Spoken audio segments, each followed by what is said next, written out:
सो hi guys, आज हम लोग बात करने वाले हैं लेजर के ऊपर, जो कि हमारा सेकंड मोस्ट इम्पोर्टेंट चैप्टर है जर्नल के बाद। तो चलिए शुरू करते हैं।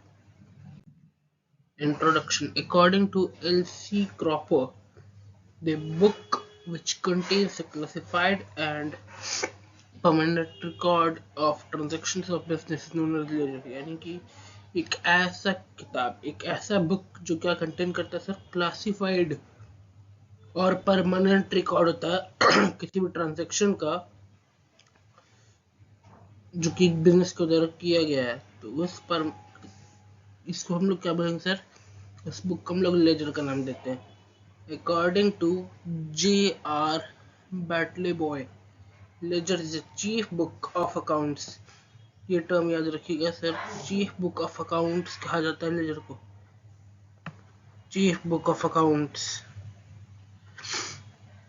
And it is in this book that all the business transactions would ultimately find their places under the accounts in a classified form। यहाँ पे क्या होता है, इस किताब के अंदर कि जितने भी बिजनेस ट्रांजेक्शन्स हुए हैं वो अपना प्लेस ढूंढते हैं under accounts in classified form. उनके अकाउंट्स में वो अपना जगह ढूंढते हैं जो कि क्लासिफाइड फॉर्म में होता है। अगला, नीड एंड इम्पोर्टेंस कि सर हम लोग को लेजर क्यों बनाना चाहिए, उसका इम्पोर्टेंस क्या है, ये देखते हैं हम लोग। चलिए, the main objective is to ascertain as how much amount is due from each customer। The main objective इसका क्या है कि ascertain करना कि कितना अमाउंट ड्यू है, कस्टमर का कितना अमाउंट पे करना ड्यू है, और how much amount the firm has to pay to its suppliers, या फिर कितना अमाउंट सप्लायर्स को पे करना है एक फर्म को। What is amount of purchase and sales in a particular period, particular period में परचेज और सेल्स का प्राइस या अमाउंट क्या है, ये जानने के लिए हम लोग को लेजर बनाना होता है।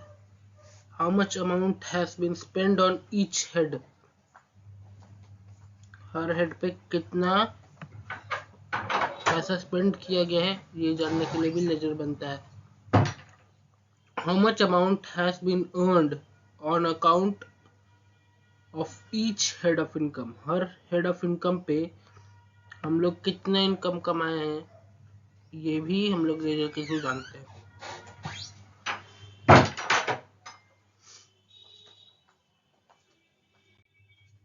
एडवांटेजेस, अब हम लोग बात करेंगे इसके एडवांटेज के ऊपर। All the accounts are opened on separate pages in this book, यहाँ पे हर अकाउंट एक सेपरेट पेज पर खुलता है। Any kind of information related to business can easily be obtained from any ledger। हर तरह का इंफॉर्मेशन जो कि रिलेटेड किस चीज से है, बिजनेस से रिलेटेड है, वो हमें कहाँ इजिली ऑब्टेन हो जाएगा। यहाँ से हम लोग मतलब उस इंफॉर्मेशन को इजिली एक्सेस कर पाएंगे लेजर के थ्रू, ठीक है। और जो कि हर अकाउंट्स होता है वो हमें सेपरेट पेजेस में मिलते हैं। जैसे एक पेज पे आपका कैश का अकाउंट, एक पे बैंक का अकाउंट, एक पे परचेज का, एक पे सेल्स का, ऐसे करके सेपरेट पेजेस पे अकाउंट बनते हैं इस बुक के अंदर। With the help of ledger we can prepare trial balance. सबसे इंपॉर्टेंट पॉइंट आता है कि अगर लेजर बनता है, लेजर बन गया तो उसकी मदद से हम लोग क्या बनाएंगे सर, बिजनेस का ट्रायल बैलेंस बनाते हैं। With the help of ledger, balance can be prepared. With the help of ledger balance, we can prepare trading and profit and loss। अगर इसका जो बैलेंस होता है, लेजर का जो बैलेंस अमाउंट होता है, उससे हम लोग क्या बना सकते हैं, trading account and profit and loss account. याद रखिएगा कि ट्रेडिंग और पीएल हमेशा साथ में बनता है, अलग अलग नहीं बनता है। With these balances only we can prepare the balance sheet। और जो ट्रेडिंग और प्रॉफिट लॉस का बैलेंस आता है उससे हम लोग क्या बनाते हैं, बैलेंस शीट बनाते हैं। Next slide.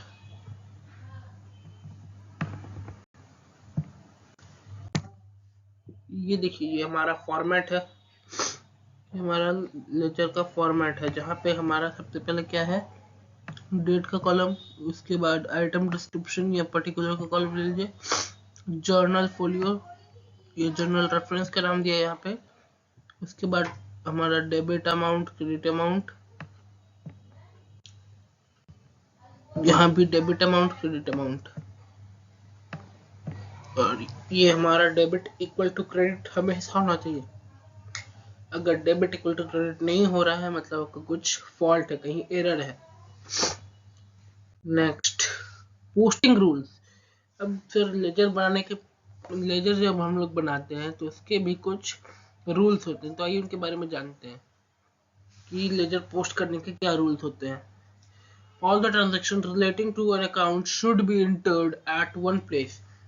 जो भी ट्रांजेक्शन इस अकाउंट से रिलेटेड है उसको हम लोग कहाँ, एक प्लेस पे एंटर कर देंगे। In other words, two separate accounts should not be opened. एक ट्रांजेक्शन के लिए दो सेपरेट अकाउंट नहीं खुलना चाहिए। Should not be opened for posting transactions related to same account. अगर सेम अकाउंट से रिलेटेड है तो उसके लिए दो खाते नहीं खुलेंगे। The word to and by is used before the accounts which appears on the debit side and credit side.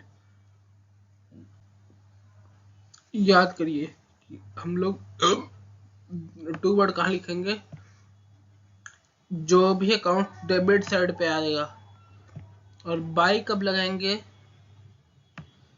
By लगाएंगे हम लोग before account that appears on the credit side, उस अकाउंट के पहले जो कि क्रेडिट साइड पे आ रहा है वैसे हम लोग लगाएंगे बाई, जैसे कि बाई कैश, टू परचेज, इस तरह का हम लोग लगाएंगे।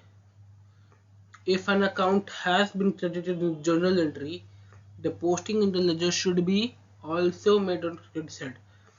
जो काम हम लोग मान लीजिए अगर टू परचेज अकाउंट किए हैं जर्नल में, cash account debit, to purchase account किए हैं अगर, तो परचेज अकाउंट क्रेडिट हुआ है, तो यहाँ भी क्या होगा, कैश अकाउंट में ये क्रेडिट ही होगा परचेज।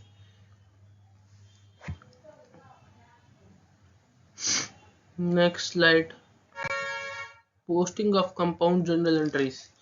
अब कंपाउंड जर्नल एंट्रीज की पोस्टिंग कैसे होगी ये देखते हैं।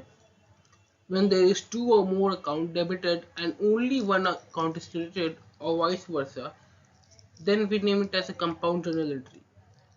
अगर किसी भी एंट्री में दो या दो से ज्यादा अकाउंट को डेबिट किया जा रहा है और उसके मुकाबले कोई एक ही अकाउंट क्रेडिट हो रहा है या उल्टा हो रहा है, एक अकाउंट डेबिट हो रहा है और दो से ज्यादा अकाउंट क्रेडिट हो रहा है, तो उसको हम लोग क्या नाम देंगे कि ये कंपाउंड जर्नल एंट्रीज है। क्या है, कंपाउंड जर्नल एंट्री है। In case of posting compound journal entries, postage has to be made in all the accounts. और इस केस के अंदर हम लोग को क्या करना है, पोस्टेज हर अकाउंट में पोस्टेज करना है। फॉर एग्जाम्पल के लिखते हैं, on April 10, 2017 cash received from Gopal and company rupees 14,800 gave a discount of 200. 10 अप्रैल 2017 को क्या किया है, कैश रिसीव किया किससे, गोपाल एंड कंपनी से, और 14,800 रिसीव किया है और 200 रुपए का डिस्काउंट दिया है। तो इसकी एंट्री क्या बनेगी देखते हैं हम लोग। कैश अकाउंट डेबिट कि पैसा आ रहा है 14,800, discount allowed account debit 200 to Gopal and company 15,000। इस तरह का इसका एंट्री बनेगी। यहाँ पे हम लोग देख सकते हैं दो अकाउंट डेबिट हो रहा है, पहला कैश का अकाउंट और दूसरा डिस्काउंट अलाउड का अकाउंट, और गोपाल एंड कंपनी पार्टी का नाम है जो क्रेडिट हो रहा है। अब यहाँ पे देखने लायक है कि डिस्काउंट अलाउड हमारे डेबिट क्यों हुआ है, कि डिस्काउंट अलाउड टर्म क्या है, डिस्काउंट अलाउड। अलाउड मतलब क्या, हम लोग सामने वाली पार्टी को डिस्काउंट दे रहे हैं, तो हमारी फर्म के लिए क्या हो गया, खर्चा। According to modern rule of accounting, debit all the expenses and losses, credit all income and gains, याद है। तो उस हिसाब से ये हमारे लिए एक्सपेंस है, तो इसको हम लोग डेबिट कर देते हैं। Next, closing and balancing of accounts. अब हम लोग ये जानेंगे कि हम लोग जो अकाउंट्स बनाए हैं सर, उसको क्लोज कैसे करेंगे, उसको बैलेंस कैसे करेंगे। तो चलिए देखते हैं। At the end of accounting period और whenever needed, a businessman will be interested in knowing position of various account।